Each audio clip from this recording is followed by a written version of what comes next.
ನಮಸ್ಕಾರ ಸ್ನೇಹಿತರೆ. ಭೂಮಿಯ ಭೂಪಟದಲ್ಲಿ ಒಮ್ಮೆ ಇಸ್ರೇಲ್ ದೇಶವನ್ನು ಹುಡುಕಿ ನೋಡಿ. ಅದು ಎಷ್ಟೊಂದು ಚಿಕ್ಕದಾಗಿದೆ ಎಂದರೆ ನಮ್ಮ ಕರ್ನಾಟಕ ರಾಜ್ಯದ 8ನೇ ಒಂದು ಭಾಗದಷ್ಟಿದೆ.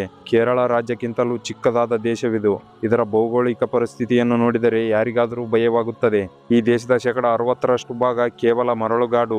ಕುಡಿಯಲು ನೀರಿನ ಸರಿಯಾದ ಮೂಲಗಳಿಲ್ಲ. ಕೃಷಿ ಮಾಡಲು ಫಲವತ್ತಾದ ಮಣ್ಣಿಲ್ಲ.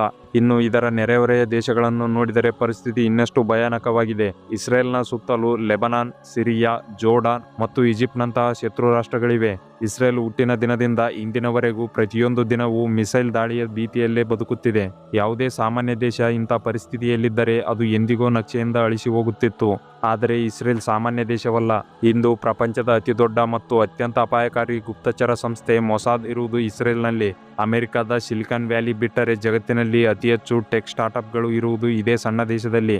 ಮರಳುಗಾಡಿನಲ್ಲಿ ಕೃಷಿ ಕ್ರಾಂತಿ ಮಾಡಿ ಯುರೋಪ್ಗೆ ತರಕಾರಿ ರಫ್ತು ಮಾಡುವ ಶಕ್ತಿ ಈ ದೇಶಕ್ಕಿದೆ. ಕೇವಲ 90 ಲಕ್ಷ ಜನಸಂಖ್ಯೆ ಇರುವ ಈ ದೇಶ ತನ್ನ 75 ವರ್ಷಗಳ ಇತಿಹಾಸದಲ್ಲಿ ತನಗಿಂತ 10 ಪಟ್ಟು ದೊಡ್ಡವಿರುವ ರಾಷ್ಟ್ರಗಳನ್ನು ಯುದ್ಧದಲ್ಲಿ ಸೋಲಿಸಿದೆ. ತಂತ್ರಜ್ಞಾನದಲ್ಲಿ ಜಗತ್ತನ್ನೇ ಆಳುತ್ತಿದೆ.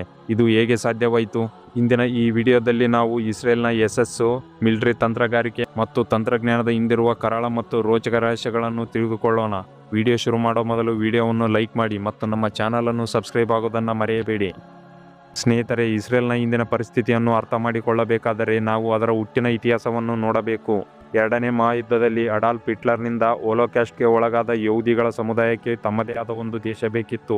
ಮೇ 14, 1948ರಂದು ವಿಶ್ವಸಂಸ್ಥೆಯ ಬೆಂಬಲದೊಂದಿಗೆ ಇಸ್ರೇಲ್ ಎಂಬ ಹೊಸ ದೇಶ ಅಧಿಕೃತವಾಗಿ ಜನ್ಮ ತಾಳಿತು. ಆದರೆ ಆಘಾತಕಾರಿ ವಿಷಯವೆಂದರೆ ಇಸ್ರೇಲ್ ಹುಟ್ಟಿದ ಕೇವಲ 24 ಗಂಟೆಗಳ ಒಳಗೆ ಸುತ್ತಲಿನ 5 ಅರಬ್ ರಾಷ್ಟ್ರಗಳು ಒಟ್ಟಾಗಿ ಸೇರಿ ಇಸ್ರೇಲ್ ಮೇಲೆ ಯುದ್ಧ ಸಾರಿದರು. ಇಸ್ರೇಲ್ ಬಳಿ ಸರಿಯಾದ ಸೇನೆ ಇರಲಿಲ್ಲ, ಆಯುಧಗಳಿರಲಿಲ್ಲ. ಆದರೆ ಅವರ ಬಳಿ ಒಂದೇ ಒಂದು ಆಯುಧವಿತ್ತು: ಮಾಡು ಇಲ್ಲವೇ ಮಡಿ.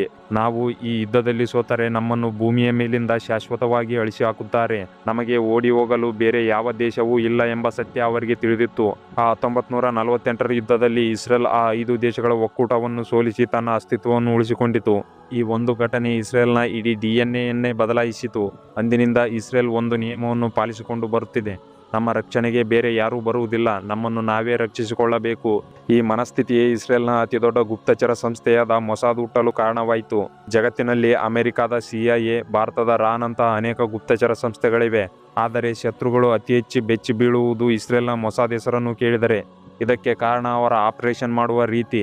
1972ರ ಜರ್ಮನಿಯಲ್ಲಿ ನಡೆಯುತ್ತಿದ್ದ ಮ್ಯೂನಿಕ್ ಒಲಿಂಪಿಕ್ಸ್ ಕ್ರೀಡಾಕೂಟದಲ್ಲಿ ಪ್ಯಾಲೆಸ್ತೀನ್ನ ಉಗ್ರರು ನುಗ್ಗಿ ಇಸ್ರೇಲ್ನ 11 ಕ್ರೀಡಾಪಟುಗಳನ್ನು ಬರ್ಬರವಾಗಿ ಹತ್ಯೆ ಮಾಡಿದರು. ಯಾವುದೇ ಸಾಮಾನ್ಯ ದೇಶವಾಗಿದ್ದರೆ ವಿಶ್ವಸಂಸ್ಥೆಗೆ ದೂರು ನೀಡಿ ಸುಮ್ಮನಾಗುತ್ತಿತ್ತು. ಆದರೆ ಇಸ್ರೇಲ್ ಹಾಗೆ ಮಾಡಲಿಲ್ಲ. ಆಗಿನ ಇಸ್ರೇಲ್ ಪ್ರಧಾನಿ ಗೋಲ್ಡಾ ಮೇರ್ ಮೊಸಾದ್ಗೆ ಒಂದು ಗುಪ್ತ ಆದೇಶ ನೀಡಿದರು. ಆ ಆಪರೇಷನ್ ಹೆಸರೇ operation ವ್ರಾತ್ of god.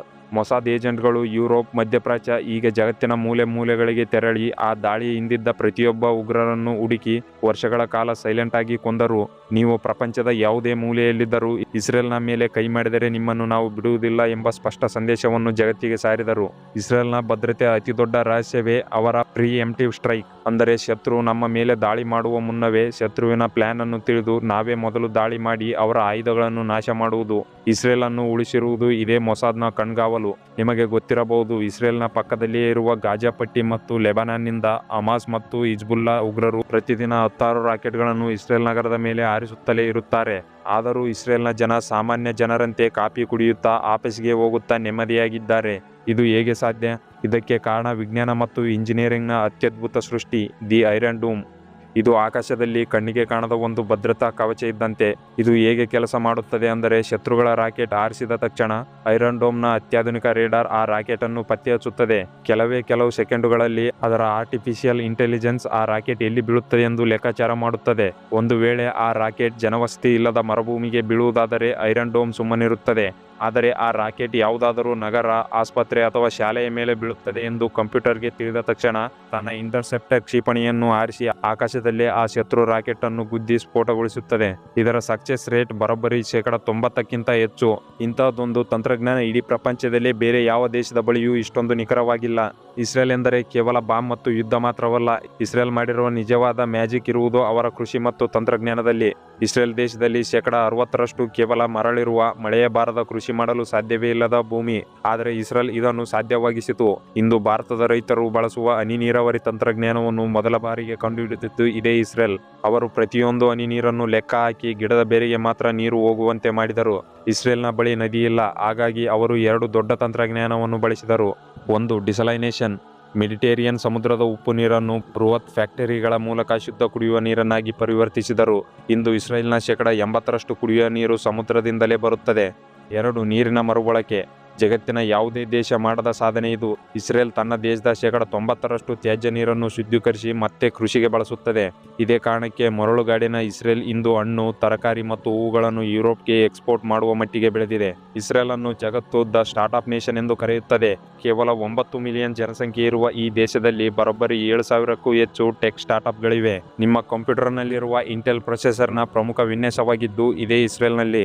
Google, Microsoft, ಆಪಲ್ನಂಥ ಪ್ರತಿಯೊಂದು ಬೃಹತ್ ಕಂಪನಿಯು ರಿಸರ್ಚ್ ಆ್ಯಂಡ್ ಡೆವಲಪ್ಮೆಂಟ್ ಸೆಂಟರ್ಗಳು ಇಸ್ರೇಲ್ನಲ್ಲಿವೆ. ಪೆಗಾಸಸ್ನಂಥ ಜಗತ್ತಿನ ಅತ್ಯಂತ ಅಪಾಯಕಾರಿ ಸೈಬರ್ ಸ್ಪೈವೇರ್ ಹುಟ್ಟಿದ್ದು ಇಲ್ಲಿಯೇ. ಇದಕ್ಕೆ ಕಾರಣ ಅಡಗಿರುವುದು ಅವರ ಮಿಲಿಟರಿಯಲ್ಲಿ. ಇಸ್ರೇಲ್ನಲ್ಲಿ ಒಂದು ಕಾನೂನು ಇದೆ. ಅಲ್ಲಿ ಪ್ರತಿಯೊಬ್ಬ ಯುವಕ ಮತ್ತು ಯುವತಿ ತಮಗೆ 18 ವರ್ಷ ತುಂಬಿದ ತಕ್ಷಣ ಕಡ್ಡಾಯವಾಗಿ 2 ರಿಂದ 3 ವರ್ಷಗಳ ಕಾಲ ಸೇನೆಯಲ್ಲಿ ಕೆಲಸ ಮಾಡಲೇಬೇಕು. ಇದರಿಂದ 2 ದೊಡ್ಡ ಲಾಭಗಳಿವೆ. 1, 18 ವರ್ಷದ ಯುವಕರಿಗೆ ಸೇನೆಯಲ್ಲಿ ಕಠಿಣ ತರಬೇತಿ ಸಿಗುತ್ತದೆ, ಶಿಸ್ತು ಬರುತ್ತದೆ ಮತ್ತು ದೇಶಪ್ರೇಮ ಬೆಳೆಯುತ್ತದೆ.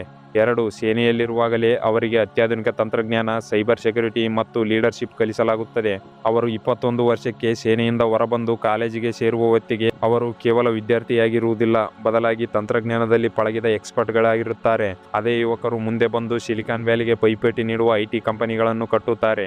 ನಾವು ಇಸ್ರೇಲ್ನ ಯಶಸ್ಸಿನ ಬಗ್ಗೆ ಮಾತನಾಡುವಾಗ ಅದರ ಸುತ್ತಲೂ ಇರುವ ಅತಿದೊಡ್ಡ ವಿವಾದ ಮತ್ತು ರಕ್ತಪಾತವನ್ನು ಮರೆಯುವಂತಿಲ್ಲ. ಇಸ್ರೇಲ್ ಪ್ಯಾಲೆಸ್ತೈನ್ ಸಂಘರ್ಷ ಆಧುನಿಕ ಇತಿಹಾಸದ ಅತ್ಯಂತ ಸಂಕೀರ್ಣವಾದ ಮತ್ತು ಪರಿಹರಿಸಲಾಗದ ಸಮಸ್ಯೆಗಳಲ್ಲಿ ಒಂದು. ಇಸ್ರೇಲ್ ತನ್ನ ದೇಶವನ್ನು ರಕ್ಷಿಸಿಕೊಳ್ಳುವ ಭರದಲ್ಲಿ ದಶಕಗಳಿಂದ ನೆರೆಹೊರೆಯ ಅರಬ್ ಪ್ರದೇಶಗಳನ್ನು ಆಕ್ರಮಿಸಿಕೊಂಡಿದೆ ಎಂಬುದು ಅಂತಾರಾಷ್ಟ್ರೀಯ ಮಟ್ಟದ ಅತಿದೊಡ್ಡ ಆರೋಪ. ಪಶ್ಚಿಮ ದಂಡೆ ಮತ್ತು ಗಾಜಾದಲ್ಲಿ ವಾಸಿಸುವ ಲಕ್ಷಾಂತರ ಪ್ಯಾಲೆಸ್ತೀನಿಯನ್ನರು ತಮ್ಮದೇ ನೆಲದಲ್ಲಿ ನಿರಾಶ್ರಿತರಾಗಿದ್ದಾರೆ. ಅವರ ಮಾನವ ಹಕ್ಕುಗಳು ಉಲ್ಲಂಘನೆಯಾಗುತ್ತಿದೆ ಎಂದು ವಿಶ್ವಸಂಸ್ಥೆ ಸೇರಿದಂತೆ ಅನೇಕ ಮಾನವ ಹಕ್ಕುಗಳ ಸಂಸ್ಥೆಗಳು ಇಸ್ರೇಲನ್ನು ಕಟುವಾಗಿ ಟೀಕಿಸುತ್ತದೆ. ಅಕ್ಟೋಬರ್ 7, 2023ರಂದು ಹಮಾಸ್ ಉಗ್ರರು ಇಸ್ರೇಲ್ ಮೇಲೆ ಮಾಡಿದ ಭೀಕರ ದಾಳಿ ಮತ್ತು ಅದಕ್ಕೆ ಪ್ರತಿಯಾಗಿ ಇಸ್ರೇಲ್ ಗಾಜಾದ ಮೇಲೆ ನಡೆಸುತ್ತಿರುವ ನಿರಂತರ ಬಾಂಬ್ ದಾಳಿ ಈ ಸಂಘರ್ಷ ಎಷ್ಟು ಭೀಕರವಾಗಿದೆ ಎಂಬುದನ್ನು ಜಗತ್ತಿಗೆ ತೋರಿಸಿದೆ. ಇಸ್ರೇಲ್ ತಂತ್ರಜ್ಞಾನ ಮತ್ತು ಸೇನೆಯಲ್ಲಿ ಸೂಪರ್ ಪವರ್ ಆಗಿದ್ದರೂ ಅದು ಇಂದಿಗೂ ಒಂದು ಶಾಂತಿಯುತವಾದ ದೇಶವಾಗಿ ಬದಲಾಗಿಲ್ಲ. ಇಸ್ರೇಲ್ನ ಪ್ರತಿಯೊಬ್ಬ ನಾಗರಿಕನು ಇಂದಿಗೂ ಸದಾ ಒಂದು ರೀತಿಯ ಆತಂಕ ಮತ್ತು ಭಯದಲ್ಲೇ ಬದುಕುತ್ತಿದ್ದಾನೆ. ಇಷ್ಟೊಂದು ಭದ್ರತೆಗಾಗಿ ಇಸ್ರೇಲ್ ತನ್ನ GDPಯ ಭಾರಿ ಮೊತ್ತವನ್ನು ಸೇನೆಗಾಗಿ ಖರ್ಚು ಮಾಡಬೇಕಾದ ಅನಿವಾರ್ಯತೆ ಇದೆ.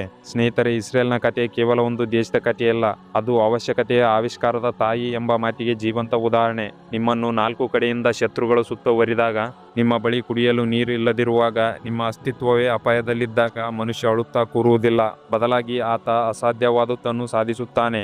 ಇಸ್ರೇಲ್ನ ಮೊಸಾದ್, ಐರನ್ ಡೋಮ್, ಕೃಷಿ ತಂತ್ರಜ್ಞಾನ ಮತ್ತು ಅವರ ಸ್ಟಾರ್ಟ್ಅಪ್ ಕಲ್ಚರ್ ಎಲ್ಲವೂ ಹುಟ್ಟಿದ್ದು ಇದೇ ಬದುಕುಳಿಯುವ ಹೋರಾಟದಿಂದ. ಇಸ್ರೇಲ್ನ ರಾಜಕೀಯ ಮತ್ತು ಯುದ್ಧಗಳ ಬಗ್ಗೆ ನಾವು ವಿರೋಧ ವ್ಯಕ್ತಪಡಿಸಬಹುದು ಅಥವಾ ಬೆಂಬಲಿಸಬಹುದು. ಆದರೆ ಶೂನ್ಯದಿಂದ ಶುರು ಮಾಡಿ ಕೇವಲ 75 ವರ್ಷಗಳಲ್ಲಿ ಇಡೀ ಪ್ರಪಂಚವೇ ಬೆರಗಾಗುವಂಥ ಒಂದು ಆರ್ಥಿಕ ಮತ್ತು ವೈಜ್ಞಾನಿಕ ಸಾಮ್ರಾಜ್ಯವನ್ನು ಕಟ್ಟಿದ ಅವರ ಇಚ್ಛಾಶಕ್ತಿಯಿಂದ ಕಲಿಯಬೇಕಾದದ್ದು ಬಹಳಷ್ಟಿದೆ. ಸ್ನೇಹಿತರೆ, ಈ ವಿಡಿಯೋ ನಿಮಗೆ ಇಷ್ಟವಾಗಿದ್ದರೆ ವಿಡಿಯೋವನ್ನು ಲೈಕ್ ಮಾಡಿ ಮತ್ತು ನಿಮ್ಮ ಸ್ನೇಹಿತರೊಂದಿಗೆ ಶೇರ್ ಮಾಡಿ. ಇದೇ ರೀತಿಯ ವಿಡಿಯೋಗಳಿಗಾಗಿ ನಮ್ಮ ಚಾನಲನ್ನು ಈಗಲೇ ಸಬ್ಸ್ಕ್ರೈಬ್ ಆಗಿ. Thanks for watching.